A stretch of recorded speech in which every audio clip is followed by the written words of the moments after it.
Dites, on a pris une décision pour le bâtiment à énergie positive de Petrol Corp.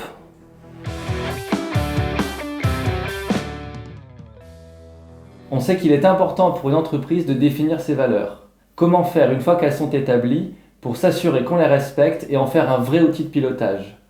Pour répondre à ces questions, nous rencontrons François-Xavier Monaco, fondateur de Visea, une société qui est spécialiste en conseil et ingénierie du développement durable. François-Xavier, bonjour. Bonjour. Pour commencer, est-ce que tu peux nous en dire un peu plus sur ce qui t'a amené à créer Visea? Alors j'ai créé Visea il y a 15 ans.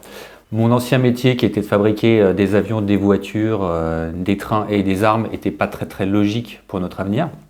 Et donc j'ai décidé de construire Visea et de développer une démarche d'ingénierie développement durable pour permettre à nos jeunes générations finalement d'avoir un avenir sur la planète. La mission de Visea, c'est rendre possible la transformation de la société pour préserver la planète. Tu as mis en place un comité d'éthique au sein de ton entreprise. Quel rôle joue-t-il? Alors notre comité d'éthique aujourd'hui, il a pour objectif de garantir notre mission. Toute société a la vocation à gagner de l'argent aussi pour son avenir et puis se développer. Donc la question du comité d'éthique à laquelle le comité d'éthique doit répondre, c'est est-ce que le projet qu'on va prendre là répond vraiment à notre démarche? Est-ce que vraiment l'engagement qu'on essaye d'avoir pour la planète est cohérent? Aujourd'hui, avec ce comité d'éthique, on sait qu'aujourd'hui le time to market c'est un élément important pour les entreprises. Est-ce que ça rallonge pas vos décisions au point que vous ratez peut-être des affaires ou des... Non, en ingénierie et conseil, le temps de la réalisation d'une offre, c'est à peu près de 2-3 semaines, donc on n'a pas des temporalités trop contraintes. Et la sollicitation de ce comité d'éthique est assez simple. On a un problème, on va le solliciter et on sera capable de construire avec lui une réponse adaptée pour le lendemain. Et donc en fait, il n'y a pas de problème de time to market. D'accord.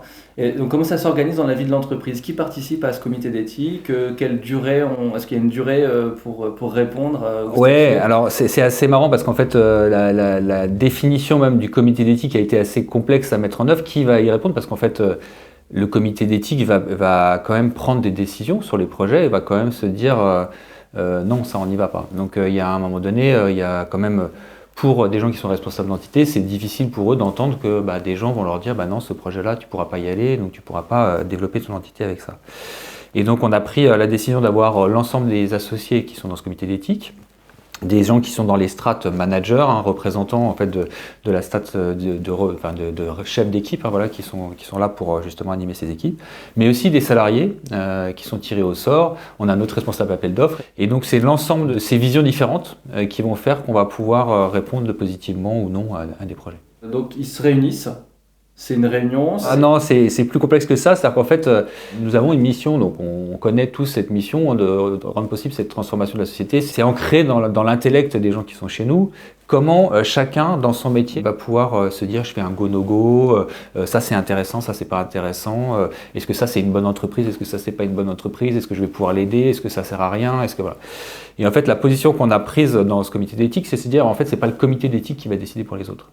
Donc c'est le comité d'éthique qui va aider en fait l'ensemble de l'entreprise à se poser ces questions et à rappeler notre mission d'entreprise et les aider en fait à identifier dans leur métier qu'est-ce qui était raisonnable. Alors on va prendre des exemples très simples. En aménagement, on a un métier, c'est l'aménagement urbain. Est-ce qu'on va construire sur des zones agricoles alors qu'aujourd'hui on sait qu'on ne doit plus faire de terre agricole pour construire? Le comité d'éthique aujourd'hui pourrait dire tout de suite non, ça c'est ridicule. Mais en fait il pose la question à l'ensemble des métiers qui eux vont définir en fait leurs critères, leur façon d'évaluer les choses et se fixer des objectifs dans une échelle qui n'est pas forcément une échelle à 1 an mais plutôt 5 ans. C'est-à-dire qu'en fait on ne va pas tout de suite changer, on n'arrivera pas tout de suite à changer notre façon de faire.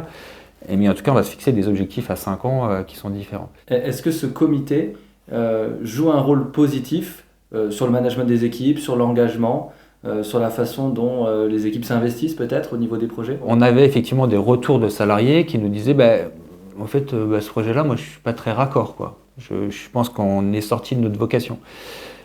C'était des signaux faibles qu'on n'a pas forcément analysés très vite ou très facilement au départ. Et aujourd'hui on se rend bien compte que en mettant en place ce comité d'éthique, on se donne nous-mêmes une vision beaucoup plus pertinente en fait de ce qu'on est en train de faire un arrêt sur image aussi de l'engagement. On est engagé, ok, qu'est-ce que ça veut dire? Et en fait, du coup, on dit à l'ensemble de nos parties prenantes, nos clients, nos partenaires, nos salariés, ok, on est là, on se positionne là.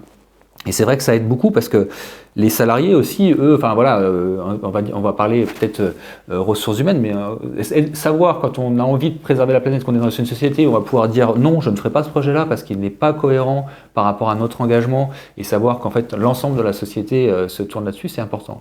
Et donc le comité d'éthique, il permet ça, il permet de garantir en fait qu'on va arriver à construire ça dans notre avenir et dans les années qui viennent, et évoluer vers quelque chose, vers une structure qui sera de plus en plus pertinente. Donc c'est un gage de confiance pour les équipes et les clients. C'est un gage de confiance, et c'est un gage de confiance qui marche aujourd'hui.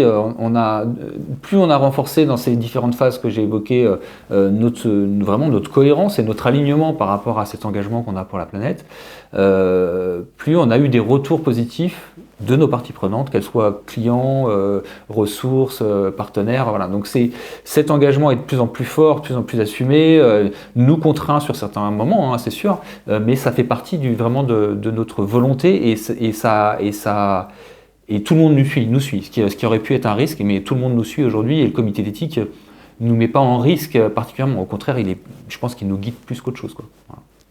Alors maintenant qu'on a bien compris ce que c'était ce comité d'éthique, et pour terminer cette interview, est-ce que je suis une entreprise aujourd'hui qui a défini ses valeurs, j'ai pas de comité d'éthique en place, quelles sont les premières étapes pour arriver à mettre en place cette structure ? Alors, je pense que chaque entreprise va avoir son mode de fonctionnement. Ce qui est important, c'est qu'en fait, le comité d'éthique, il ne doit pas être juste là pour faire du go-no-go, il doit être là pour aider en fait une démarche d'entreprise sur le long terme. Nous, on est en train de figer, grâce au comité d'éthique, des engagements qu'on va prendre pour les 5 prochaines années. C'est la construction avec les équipes et le comité d'éthique qui est intéressante et qui est vraiment une valeur ajoutée. Et donc, une fois qu'on a nommé ce comité d'éthique, qui est sans doute le plus facile à faire, c'est de le faire travailler pour faire en sorte qu'il puisse animer au sein de la société les valeurs en fait de base, et la mission d'entreprise, la vocation d'entreprise. Et je pense que c'est la phase la plus intéressante. Quand nous on aura terminé cette phase-là, on sera content parce qu'on sera capable d'avoir une vision dans le temps assez forte et un engagement assez fort. François-Xavier, merci pour tes réponses. Merci Pierre-Marie. Je vous mettrai en description toutes les informations sur Visea et sur François-Xavier si le sujet vous intéresse et si vous voulez vous renseigner sur Visea. Gardez en tête que c'est le voyage qui compte. On se retrouve dans la prochaine vidéo. À bientôt.